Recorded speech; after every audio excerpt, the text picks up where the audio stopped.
Just when Penn State gets Tyler Kasak and Greg Kerkvliet back into the lineup, now Braeden Davis is absent once again.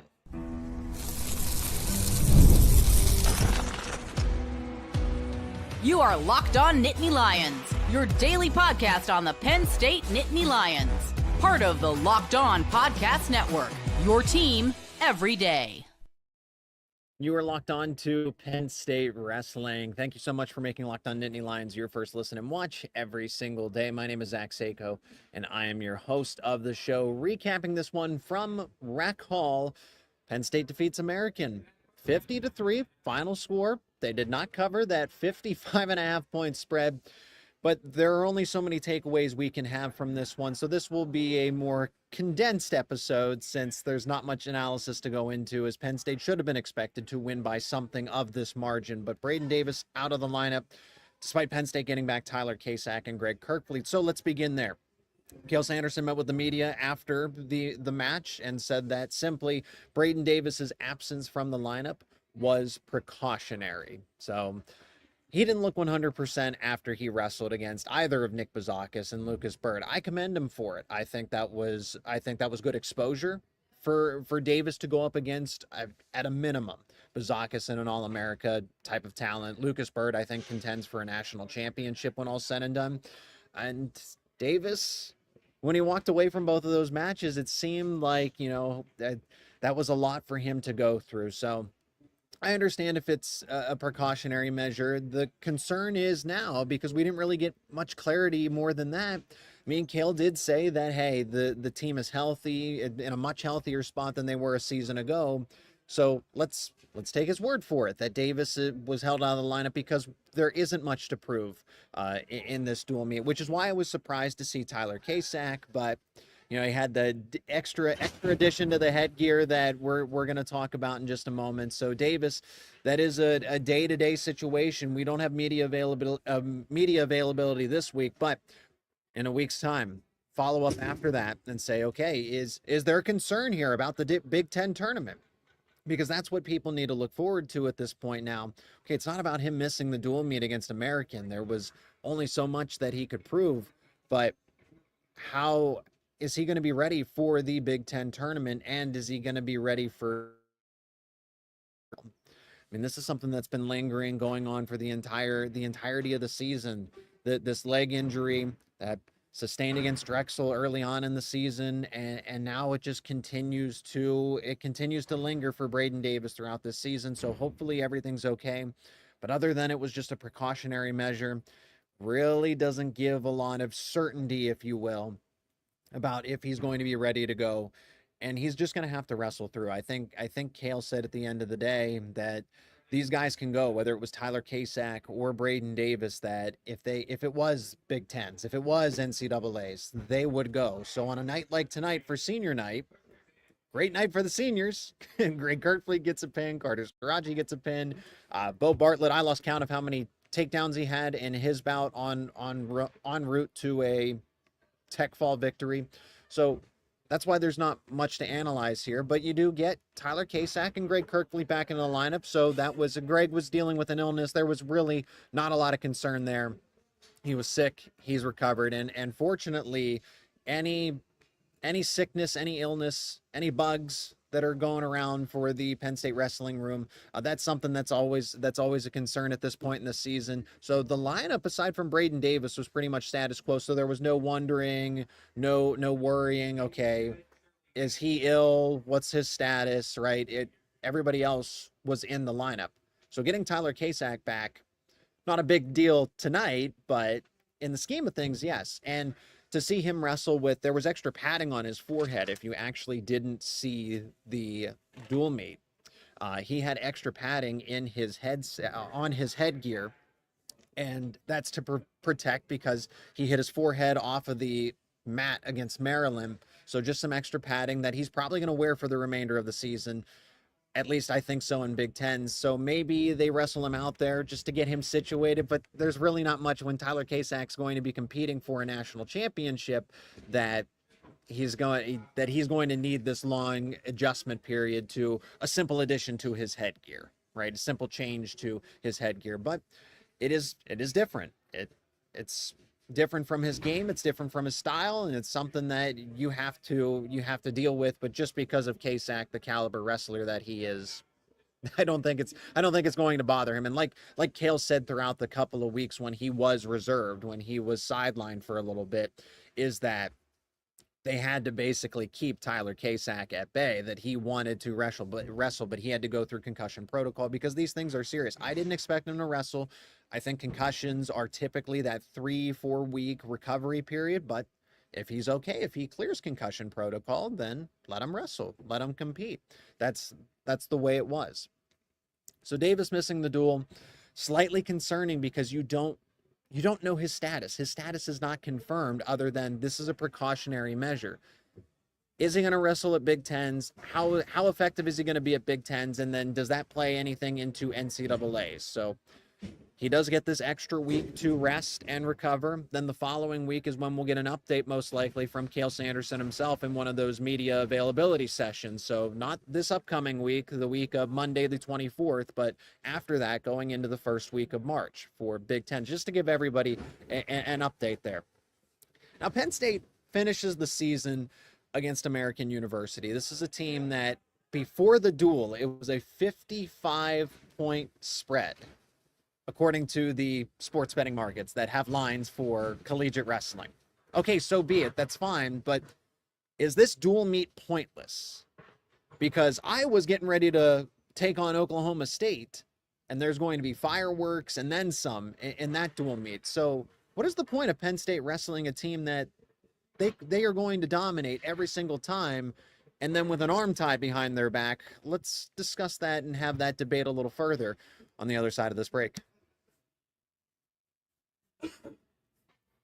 And today's show is brought to you by FanDuel. When the game tips off, the NBA action is just getting started, and there's no better place to get in on that action than with FanDuel, America's #1 sportsbook.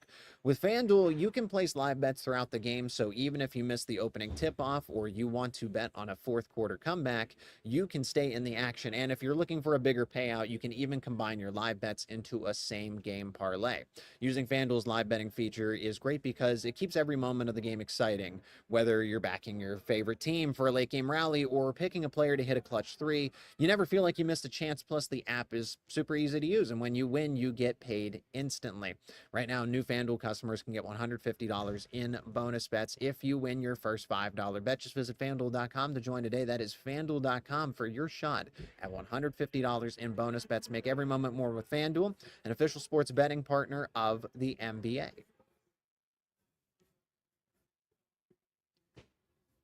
Now let's pick back up with this live recap. If you have any questions, comments, throw them in the live chat. You're part of this conversation too.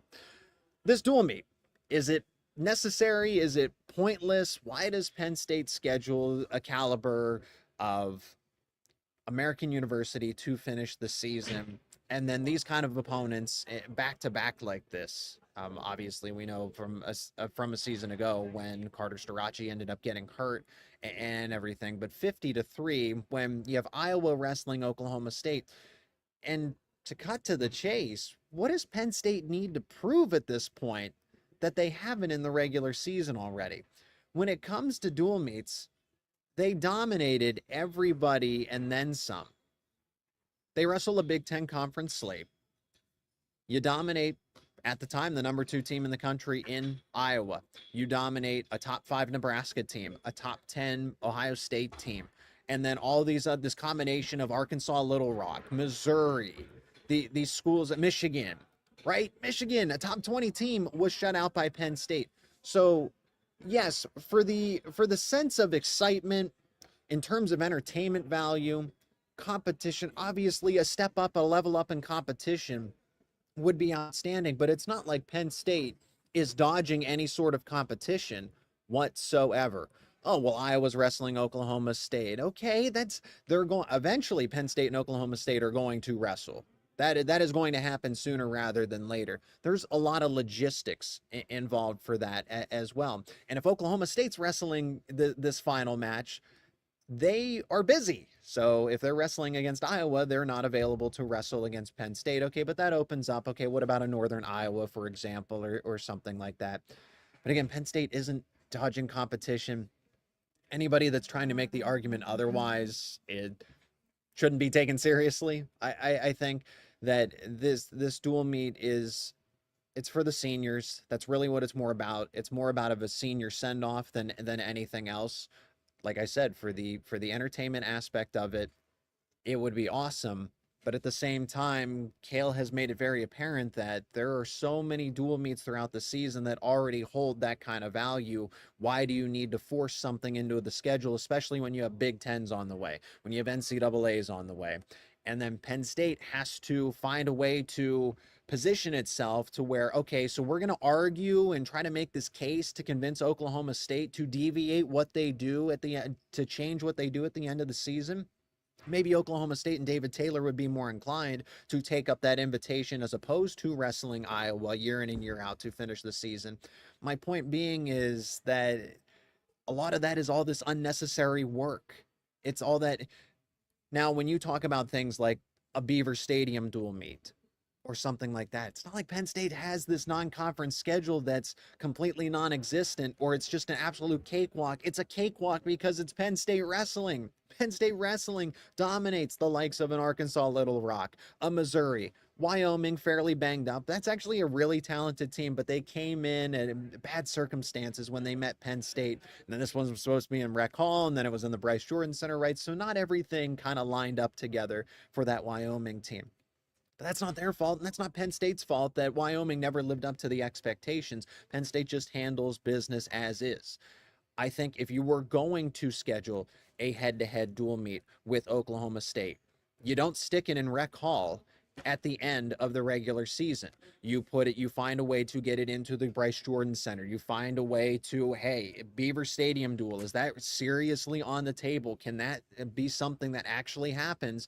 And if it's going to happen, that's going to be early in the season. Are you wrestling that kind of dual meet in Beaver Stadium in December? Absolutely not. You have to take a chance that Mother Nature is going to allow it at the end of October, early November, and that's really if you're lucky. You need a contingency plan. You need logistics all to line up. So there's so many things competing against Penn State and then right now, the Bryce Jordan Center is not available. It is available because there's something even more transcendent going on right now. The battle to fight childhood cancer, thon, the next 46 hours. So the Bryce Jordan Center is being put to a very noble use right now. And that's not to, be a knock against Penn State wrestling. So anybody that's trying to argue that Penn State just wastes its final dual meet, there are a lot of other logistical issues. Then it's not just about, they're dodging a non-conference opponent that they could compete against. No, you have the likes of Thon. You want to be strategic in the way that you utilize the Bryce Jordan Center for that kind of caliber dual meet. So don't let anybody tell you that, Penn State's scared to wrestle somebody legitimate for senior night. It's not about that. When you wrestle and dominate Iowa, Nebraska, Ohio State, doesn't matter when and where, they don't have anything left to prove, and then you want to use this moment for an Oklahoma State or another non-conference opponent that's going to draw a lot of eyeballs. You want to put it in the biggest venue possible, and that's frankly not Rec Hall. American agrees to schedule this dual meet, right? For whatever it's worth to them, I imagine it was a homecoming for a couple of wrestlers, whether that was good for them for a Cohen, and that's not why they scheduled it, but it's good to see Cohen Baney have a homecoming and return to Central Pennsylvania. Same with Caden Milheim. I just want to shout them out because they were Central Pennsylvania high school wrestlers. So for them to come back to Penn State, that's probably a big deal for them and wrestle here in Rec Hall. So this is not a pointless dual meet. There's a lot of other layers to this as to why Penn State does schedule the caliber of opponent like an American University. Senior night send-off, I think this is where it's appropriate to wrap up between Bo Bartlett, Carter Starachi, and Greg Kerkvliet. You just kind of sensed a little bit of a different vibe. Bo Bartlett was extremely aggressive. Now he's more of a sometimes, but it's good. It's not just this dual meet alone. Against Jesse Mendez, much more aggressive. And that aggression, that eagerness was the difference in a win over Mendez. And then you see him get 7 takedowns and finish that one off early in the second period. And then Carter Starachi gets a pin, and that goes along with 4 consecutive falls between Levi Haynes, and then Starachi, and then Josh Barr, and then Greg Kerkvliet with a huge throw, and then just ultimately lands on him and pins him. So it was a fitting finish to a group that has never seen a dual meet defeat, a group that went through a lot of trials and tribulations with COVID, but are now in a situation where, again, other things aside with the situation that we were in as a country, as a society, but now it's setting up where Carter Starachi is going to go down in history as potentially the only wrestler to finish with 5 national championships. So this group is iconic in its own right. Some of it's circumstantial, some of it's just who they are. Of course it's who they are. It's Bo Bartlett's character. It is Carter Starachi's personality and Greg Kerkvliet's personality. I think they are so different in their own respects, and then what they've given, and all their paths have been so different too. For Bo Bartlett to jump into the lineup at 149 and then settle in at 141, and then Carter Starachi going in and being a starter right away and then winning 4 national titles and now going after a 5th, and Greg Kerkvliet committed to Ohio State, transfers to Penn State, and then settles in as the heavyweight and now is hitting his peak. He's still got to go through Gable Steveson, but these seniors, they're unique in their own way. You can't just group them together and just say, oh, this is the senior class from this starting lineup. No, it is Bo Bartlett the senior, Carter Starachi the senior, and Greg Kerkvliet the senior. And that group is iconic because of who they are individually. Got one comment in here in the live chat. Appreciate you joining the show. Bo Bartlett, offensive machine. Yeah. It's 7 takedowns. It was 21-5, 21-6 margin. And let's go through. So we'll take one quick break here. I promise quick break. And then when we return, just recap the dual meet for the score, for the sense of the box score, and send it off here from Rec Hall.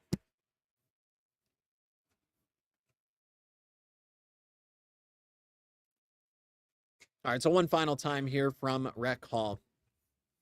Final score, 50-3, Penn State over American University. Penn State finishes the regular season undefeated. Big Ten Conference competition overall, 15-0 on the season, 8-0 in Big Ten Conference competition, and they ultimately were the regular season champions of the Big Ten. They were number 1 overall in the country, so status quo, nothing's different for how Penn State just handles dual meets and takes care of business. As far as individual results go, for anybody that missed it, Luke Lillidahl got everything started off with a 20-3 tech fall over Cohen Baney, as I mentioned, from Bald Eagle area, so he's not that far away from State College, from Rec Hall. Then Kyson Garcia couldn't finish off his match, ended up losing to Lopez at 133, filling in for Braeden Davis. 9-7 was the final. Bo Bartlett 21-5 over White of American University. Van Ness gets a 16-1 tech fall over Owen of American University at 157. Tyler Kasak pinned his opponent. Mitchell Messenbrake ended up getting a tech fall over Milheim from Central Pennsylvania himself. Haynes got a pin and got a streak started. Starachi pinned his opponent. Barr pinned his opponent. And then Kerkvliet pinned his opponent. And then that was that. Final score, 50-3. Penn State 15-0 in regular season dual meets. 8-0 in Big Ten competition. Big Ten, they were recognized. Aaron Brooks was recognized here in Rec Hall for his 2024 Hodge Trophy. So it was good to see. It was good to see Aaron Brooks in the building as well. So overall, a great night. And also, I don't want to bring it up, but last season, with the uncertainty and the severity of Carter Starachi's injury, now nothing ever came about other than, it was a significant recovery, because he ultimately wins that 4th NCAA title. My point being is that there wasn't anything like that. Nobody was on pins and needles. Nobody was wondering, questioning, right? There were so many episodes that I had done, how many conversations were had about whether or not Carter Starachi would even wrestle. And then he didn't wrestle in Big Tens. He went out there and he forfeited, and he ended up getting the 9 seed and wrestled and beat all of the best at 174 a season ago. So there wasn't a situation like that. And Kale reminded the media of that by saying, we're happy, we're healthy, and we're in a much better spot than we were in a season ago. So there wasn't any instances of that this time around. And like I said, a fitting send-off for Bo Bartlett, Carter Starachi, and Greg Kerkvliet, who have given so much to this Penn State wrestling program. And yeah, it's going to be bittersweet to see them go. Hopefully they stay as a part of the Nittany Lion Wrestling Club for years to come, right? Aaron Brooks is still competing. Nick Lee is a coach on staff. So you get these guys heavily involved after that. So they're not truly leaving, but they won't be in the Penn State collegiate lineup for much longer. So Big Ten's in a matter of 2 weeks. No media availability this week, but next week, the following week, the first week of March, that's the next time we'll get to talk to Cale Sanderson to preview that. Hopefully get a better update on Braeden Davis, but at this point in time, it is precautionary. Precautionary move as far as why he was out of the lineup. But it does beg the question, will he be ready for Big Tens, and how ready will he be ready for Big Tens? We have some other comments here, so we'll finish up the live show with that. I'm certainly going to miss Bo. He has been on fire. Work of art tonight. And a heartbreaking buzzer beater at 133. Yeah, Kasak Garcia's impressed me with the way that he's competed. I'm surprised that he wasn't able to finish off his opponent, but it happens. You get caught in a scramble. I thought Ramon Lopez of American University was actually one of the better wrestlers, and maybe that's because, hey, Mitchell Messenbrink and Carter Starachi and Josh Barr and the rest of them, that's pretty hard for Kasak Garcia to kind of match that intensity. But Roman Lopez just had counters and good moves and everything else. He seemed a little bit stronger than Garcia as well, and that's why he was able to get that final takedown. So Garcia, for what it is worth, I think has improved himself individually, but there is a drop-off from Braeden Davis to Kasak Garcia, and that's why it's important to get Davis as close to healthy as possible so that he can compete at Big Tens and compete at NCAAs as well. And the best thing about tonight, no injuries. Well, no injuries that were sustained in the duel, right? Braeden Davis is still dealing with that lingering leg injury, and we'll see. Hopefully he can be back and better than ever. But nothing he needed to prove against Penn University. It just kind of puts it out there.